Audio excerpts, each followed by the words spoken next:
27 दिसंबर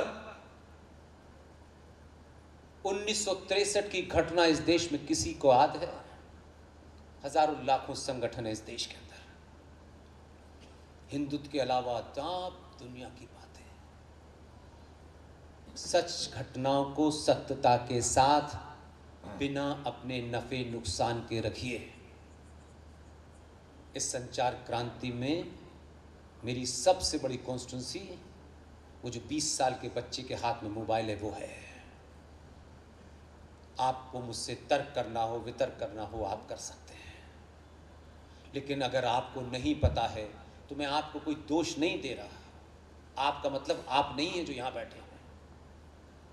जब तक आपको अपने इतिहास की सही घटना नहीं पता होगी, वो रोमिला थापर और इरफान हबीब ने नहीं लिखी है, तब तक आप इसी हश्र आपका होता रहेगा कि कश्मीर से, केरल से, बंगाल से, आसाम से आप भागते रहेंगे। मैं आपके अंदर सिर्फ वही भाव बताना चाहता हूं, जिस दिन ये भाव पैदा हो गया, आप कश्मीर में रहेंगे, भाईजान भाग जाएंगे। इसलिए सच बोलने की हिम्मत रखिए। आज तक मैंने नहीं सुना कि किसी को सच बोलने से कोई मर गया है ना। मैं पहला ही कह रहा हूं, किसी के हाथ में पिस्तौल है, उसने गोली मार दी, उससे मर गया, उससे कोई फर्क नहीं पड़ता। उसका जीवन उतना ही था।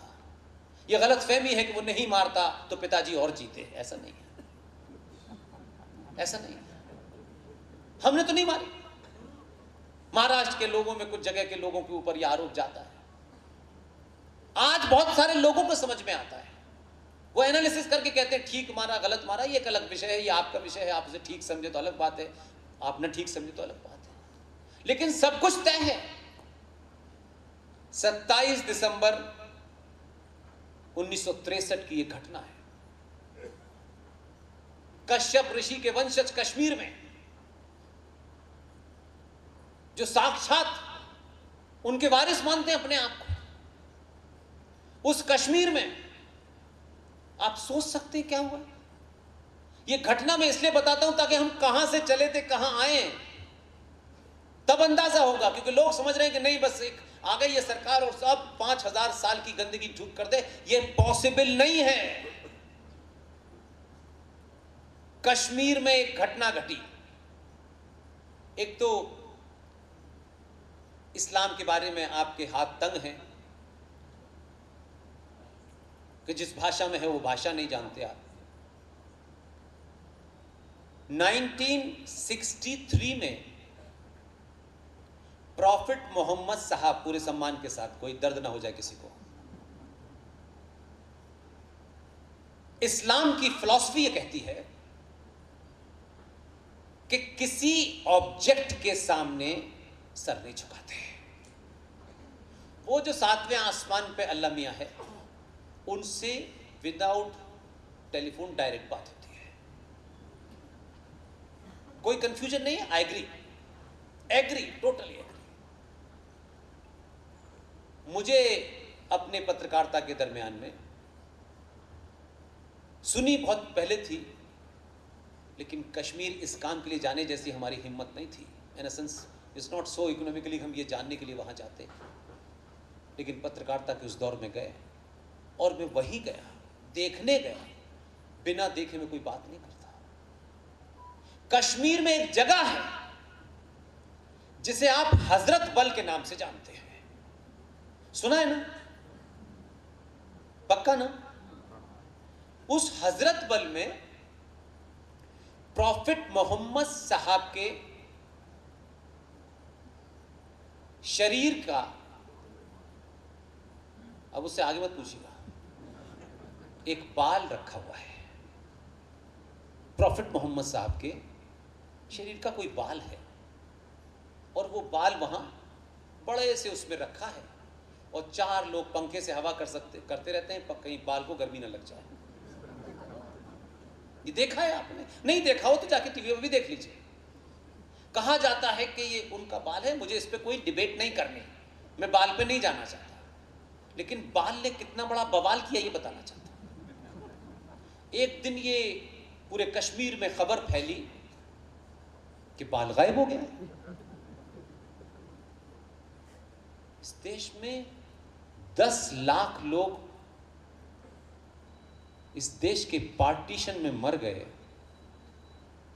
न उनकी लाशों का पता है, न उनके घर वालों का पता है, कोई आंदोलन नहीं हुआ। लेकिन उनका बाल वो 632 में इंतकाल फरमा गए, चले गए थे इस दुनिया से 632 में। 632 से रखा हुआ बाल जब कश्मीर में नहीं था, इतना महफूज करके रखा हुआ, उसको भी कोई चोर ले गया। पूरे कश्मीर में हंगामा हो गया।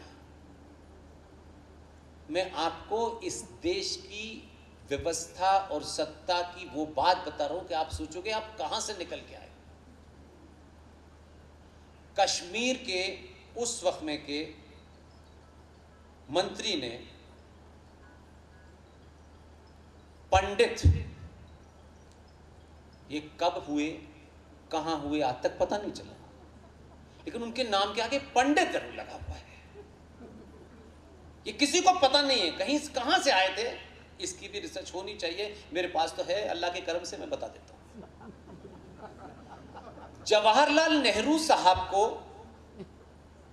कश्मीर के उस समय के वजीर आला मुख्यमंत्री ने कहा कि पंडित जी गजब हो गया है, मोहम्मद साहब का बाल गायब हो गया है। तो वो इनकी रिकॉर्डिंग पे है, वो ये कहते हैं कि पूरी ताकत लगा दी जाए, बाल ढूंढो, और अगर बाल नहीं ढूंढा तो कश्मीर भारत से अलग हो जाएगा। ये बाल ही बांधे हुआ था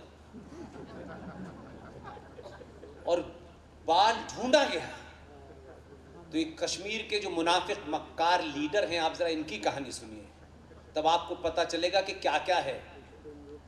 साहब ढूंढा गया कश्मीर में बाल। 1989 में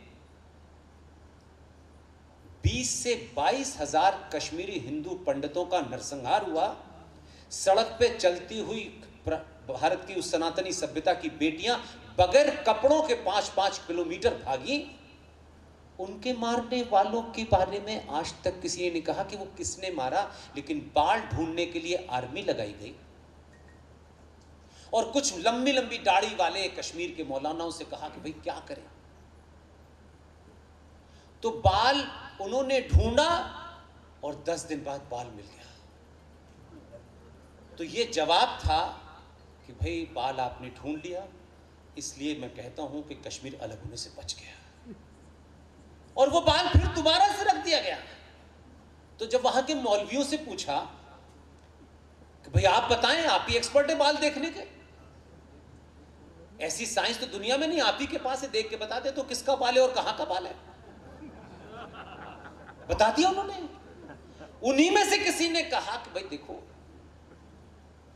अब बाल मिल गया, अब कहां का है किसका, इसके चक्कर में क्यों पड़ रहे हैं।